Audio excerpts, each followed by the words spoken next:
வணக்கம். காரைக்குடிக்கு பாப்பா கிச்சன். இன்னைக்கு நம்ம ரோட்டு கடையில் செய்கிற கலக்கி தோசை செய்ய போகிறோம். வாங்க எப்படி செய்கிறதுன்னு பார்ப்போம்.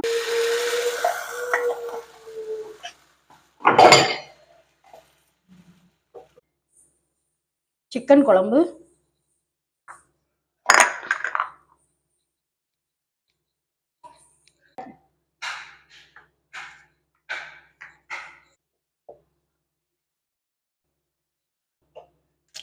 முட்டை, மல்லி இலை போட்டிருக்கேன்.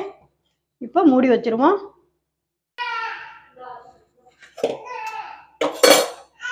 பாருங்க, ரோட்டு கடை கலக்கி தோசை ரெடி ஆயிருச்சு. எல்லாரும் வாங்க சாப்பிடலாம். சேனலை சப்ஸ்கிரைப் பண்ணுங்க, உங்க ஃப்ரெண்ட்ஸுகளுக்கும் ஷேர் பண்ணுங்க, லைக் பண்ணுங்க. வணக்கம்.